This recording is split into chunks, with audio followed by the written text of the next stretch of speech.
नमस्कार दोस्तों, आपका स्वागत है अपनी YouTube चैनल PFP में। आज हम HDFC बैंक के बारे में बात करने वाले हैं, जिसने पिछले एक साल में मात्र 12% के रिटर्न्स बना कर दिए, जबकि इसके क्लोजेस्ट पीयर ICICI बैंक ने धमाकेदार 60% के रिटर्न्स बना कर दिए हैं। बैंक 20 जो कि निफ्टी बैंक एक इंडेक्स को रिप्रेजेंट करता है, उसने भी 35% के शानदार रिटर्न्स बना कर दिए हैं। तो क्लियरली HDFC बैंक हमें अंडर परफॉर्म करता हुआ नजर आता है। तो इसका रीजन समझने की कोशिश करेंगे और एज अ इन्वेस्टर हमें क्या करना चाहिए इसके बारे में भी चर्चा करने वाले हैं।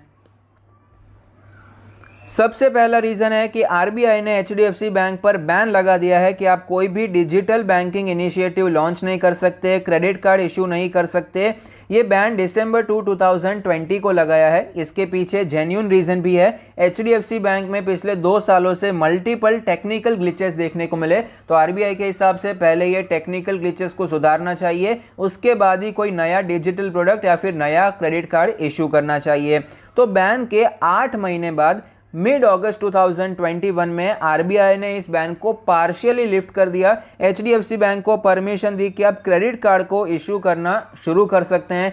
HDFC बैंक ने 1 महीने में 4 लाख से ज़्यादा क्रेडिट कार्ड को इशू भी किया, अच्छी बात है, लेकिन ये बैन पार्शियली लिफ्ट हुआ है। अभी तक डिजिटल लॉन्च करने की परमिशन नहीं मिली है, जिसके कारण बिजनेस पर एक सिग्निफिकेंट इम्पैक्ट पड़ता हुआ नजर आता है। और ये मैं नहीं कह रहा हूँ, HDFC बैंक के CEO ने खुद कहा है। उन्होंने ये भी कहा कि HDFC बैंक नए डिजिटल प्रोडक्ट्स लॉन्च करने के लिए रेडी है। जैसे ही ये बैन लिफ्ट होता है, नए डिजिटल प्रोडक्ट्स ये लॉन्च करना चाहते हैं, लेकिन टेक्नोलॉजिकल ट्रांसफॉर्मेशन में 1 साल या उससे ज़्यादा लग सकता है और आरबीआई भी उसके बाद ही इस बैन को लिफ्ट करेंगे। तो ये है पहला मुख्य कारण जिसके कारण हमें HDFC बैंक इतना ज़्यादा लैग करता हुआ नजर आता है। एक और रीज़न है और ये रीज़न है ICICI बैंक। अभी ICICI बैंक की वजह से HDFC बैंक क्यों अंडर परफॉर्म कर रहा है, ये समझने के लिए हमें चंदा कोचर केस के बारे में थोड़ी सी जानकारी प्राप्त करनी होगी। अगर आपको इसके बारे में पता है तो ऑफकोर्स ये समझना आपके लिए थोड़ा सा आसान हो जाएगा, लेकिन अगर आपको ये चंदा कोचर का क्या मामला हुआ था नहीं पता है, थोड़ा सा हम इसके बारे में भी जान लेते हैं। ये केस में इन्वॉल्व है ICICI बैंक ने 3250 करोड़ का लोन दिया था वीडियोकॉन ग्रुप को।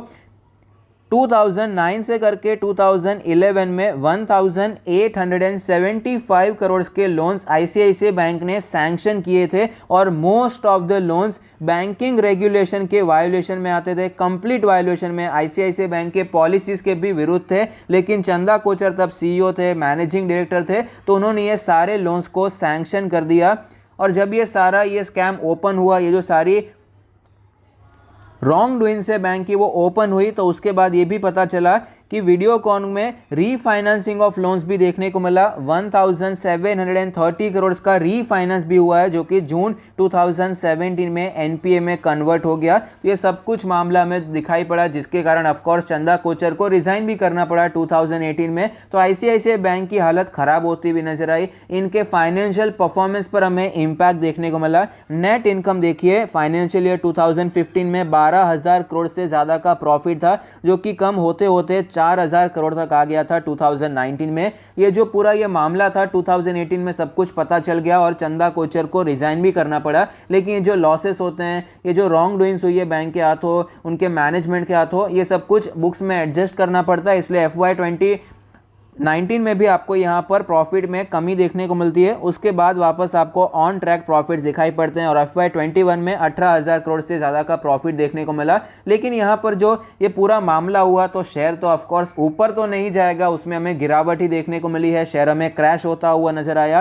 Eight one point of time इतनी ज़्यादा गिरावट हो चुकी थी कि इसका वैल्यूएशन बहुत सस्ता हो चुका था। जब भी हम बैंकिंग स्टॉक के बारे में बात करते हैं तो PE रेशियो को इतना ज़्यादा महत्व नहीं देते जितना हम PB ratio, price to book ratio को देते हैं।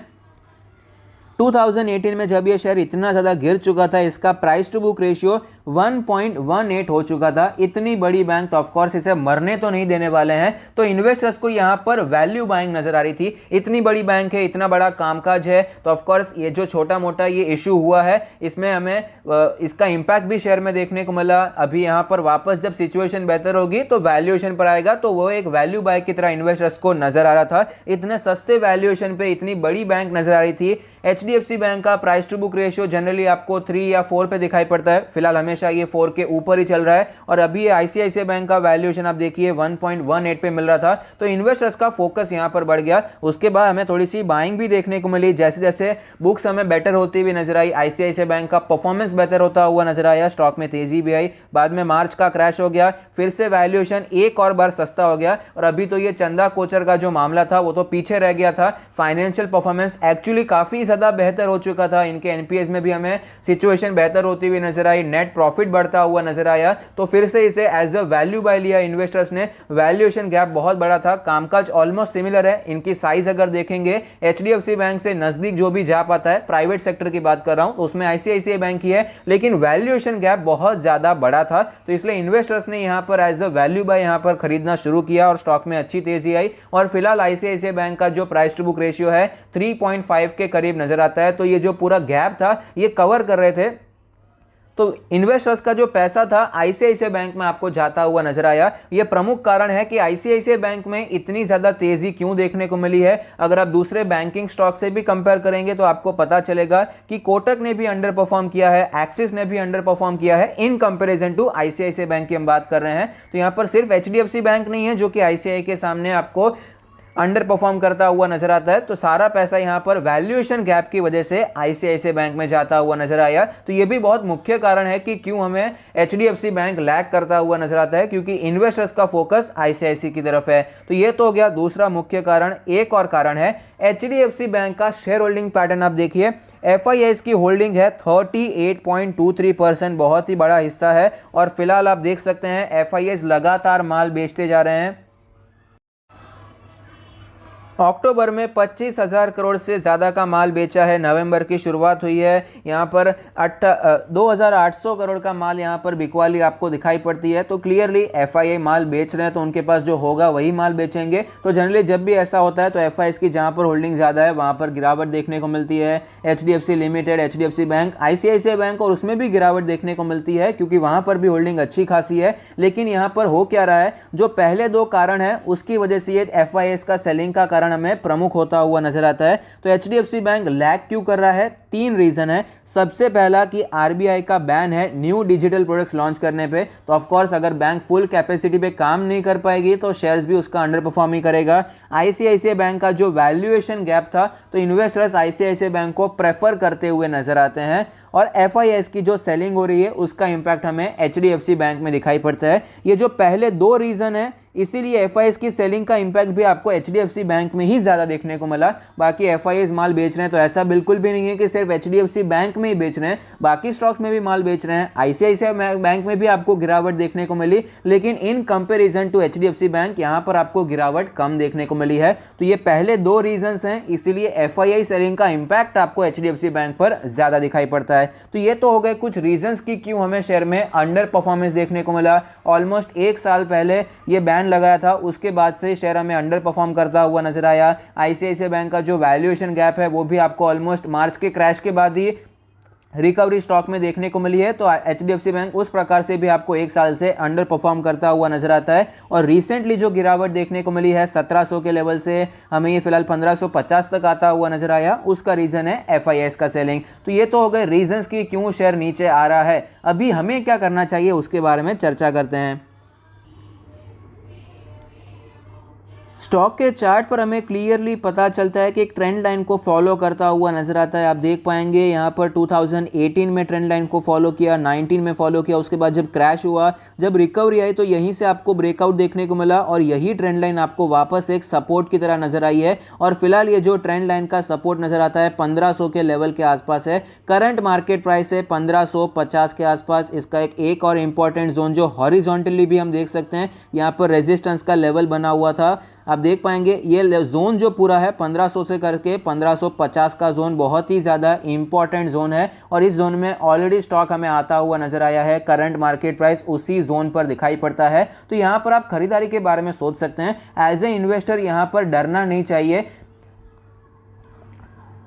गिरावट जो देखने को मिली है उसे एक बार समझना चाहिए। सबसे पहला रीज़न देखते हैं तो आरबीआई का जो बैन लगा है वो तो चलिए देखते हैं कि भाई डायरेक्टली बैंक की गलती है, बैंक का जो टेक्निकल ग्लिचेस देखने को मिला, लेकिन ये भी आपको शॉर्ट टर्म नजर आता है। इनके बुक्स पर कोई बड़ा इंपैक्ट नहीं हुआ, कोई फाइनेंशियली बैंक कोई खतरे में नहीं आ गई है। एक शॉर्ट टर्म का इंपैक्ट आपको दिखाई पड़ता है कि नए डिजिटल प्रोडक्ट लॉन्च नहीं हो पाएंगे और बाकी बैंक ऑफकोर्स इसमें आगे निकल जाएगी एक समय के लिए। ये एक इशू तो है, इसमें कोई मना नहीं कर रहा हूं, लेकिन ये शॉर्ट टर्म का, ये कोई बैंक का फ्यूचर खतरे में आ गया ऐसा कोई इश्यू नजर नहीं आता। और बाकी सारे पैरामीटर्स में HDFC bank one of the top banks, one of the best banks हमें दिखाई पड़ती है। तो ये शॉर्ट टर्म का जो ट्रबल होता है उसका लॉन्ग टर्म इन्वेस्टर्स को फायदा उठाना चाहिए और इन्वेस्टमेंट करना चाहिए, एक्यूमुलेशन करना चाहिए। दूसरा रीजन क्या है? दूसरा रीजन है आईसीआईसीआई बैंक का वैल्यूएशन गैप। अभी यहां पर इसका डायरेक्ट रिलेशन एचडीएफसी बैंक से नहीं है कि एचडीएफसी बैंक खराब हो गया, ऐसा हम बिल्कुल नहीं कह सकते। ये एक ऐसी बात है कि आपको सेल में कोई दूसरी चीज अपने 100 रुपए का आइटम है तो आपको वो 80 रुपए 60 रुपए में मिल रहा है तो वहां पर आप खरीद रहे हैं, लेकिन जब वो भी आपको 100 रुपए में मिलेगा तब आप फिर से यहां पर क्वालिटी देखेंगे कि आपको कौन सा क्वालिटी में बेहतर नजर आता है। तो HDFC bank of course ICICI bank के हिसाब से पर्सनली मुझे तो यहाँ पर क्वालिटी के हिसाब से कहीं ज़्यादा बेहतर नज़र आता है। इसका जो काम करने का तरीका, इनके जो ऑलरेडी जो कुछ रेशियोज हैं, एनपीए देख सकते हैं, मार्जिन देख सकते हैं, ये सब कुछ आपको एचडीएफसी बैंक में बेहतर नज़र आता है। लेकिन आईसीआईसीआई बैंक आपको वैल्यूएशन गैप की वजह से परफॉर्म करता हुआ नजर आया है। तो जैसे ही वैल्यूएशन गैप फेल हो जाएगा तो वापस इन्वेस्टर्स एचडीएफसी बैंक में तेजी ला सकते हैं, क्योंकि ऑलरेडी यहाँ पर एक साल का टाइम करेक्शन भी हो चुका है। तो ये दो रीजन तो हो गए। तीसरा रीजन क्या था? एफआईआई सेलिंग का। एफआईआई तो भाई देखिए सेलिंग करेंगे, बाइंग करेंगे, उनका काम धंधा वही है, वो काम करते रहेंगे, ये तो शॉर्ट टर्म का चलता रहता है, इसमें कोई बड़ा इशू नहीं है। जो पहले दो रीजन है उसके कारण एफआईआई सेलिंग का ज्यादा इंपैक्ट हमें एचडीएफसी बैंक में देखने को मिला। तो वापस जब एफआईआई बाइंग करेंगे तो शेयर ऊपर भी चला जाएगा। क्वालिटी कंपनी है, इसमें जो गिरावट के रीजंस हैं वो कोई बड़े इशू नहीं है कि कोई फ्रॉड हो गया, कोई स्कैम हो गया या फिर फाइनेंशियली कंपनी की हालत खराब हो गई, कोई बुक्स में प्रॉब्लम देखने को मिली, एनपीएस बहुत ज्यादा बढ़ गए, ऐसा कुछ नहीं हो रहा है। पहला जो मेन रीजन है वो मेरे हिसाब से थोड़ा सा सीरियस है, बाकी दो रीजंस इतने ज्यादा नहीं है कि आपको ज्यादा टेंशन लेना चाहिए। इन्वेस्टमेंट के बारे में सोचना चाहिए, एक्यूमुलेशन के बारे में ही सोचना चाहिए। करंट मार्केट प्राइस पे आप एक्यूमुलेशन करने के बारे में सोच सकते हैं। इसका जो 200 डेज का मूविंग एवरेज है वो भी काफी नजदीक है। तो 1500 से यहां पर ज्यादा कोई गिरावट होगी उसके चांसेस मुझे बहुत ही ज्यादा कम नजर आते हैं। तो 1500 से 1550 का जो ये 3-4% का जोन है, ये एक्यूमुलेशन जोन है, यहां से डाउनसाइड पॉसिबिलिटी मुझे बहुत ही ज्यादा कम नजर आती है। प्रोबेबिलिटी यही है कि यहां से स्टॉक वापस ऊपर जाएगा। बहुत सारे सपोर्ट्स हैं। इसका जो वीकली मूविंग एवरेज है वो भी मैं आपको एक बार दिखा देता हूं। इसका 50 वीक्स का मूविंग एवरेज भी 1500 के आसपास है। तो यहां पर गिरावट के चांसेस मुझे बहुत ही ज्यादा कम नजर आते हैं।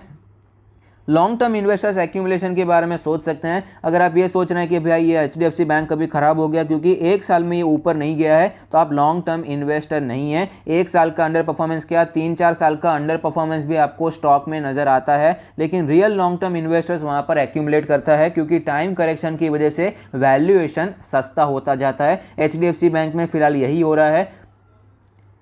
प्रॉफिट्स जो है वो आपको बढ़ते हुए नजर आए हैं, इसलिए वैल्यूएशन आपको कंटिन्यूअसली एक साल में कम होता हुआ नजर आया। अगर 2-3 महीने या फिर 6 महीने ये टाइम करेक्शन और कंटिन्यू हो जाता है तो वैल्यूएशन और अट्रैक्टिव हो जाएगा। उसके बाद यहाँ पर आपको पैसा फ्लो होता हुआ नजर आएगा। इसमें जब सेक्टरल रोटेशन चलता रहता है, एक स्टॉक से पैसा निकाला दूसरे स्टॉक में गया, ये सब मार्केट में चलता रहता है। हर एक स्टॉक में आपको प्राइस करेक्शन, टाइम करेक्शन सब कुछ देखने को मिलता है, लेकिन लॉन्ग टर्म के लिए अगर कंपनी अच्छी है, आपका विजन अच्छा है, तो इन्वेस्टमेंट के बारे में जरूर सोचना चाहिए। तो अगर आपको ये वीडियो अच्छा लगता है तो प्लीज कोई फीडबैक दीजिए। Thank you, stay happy, happy investing.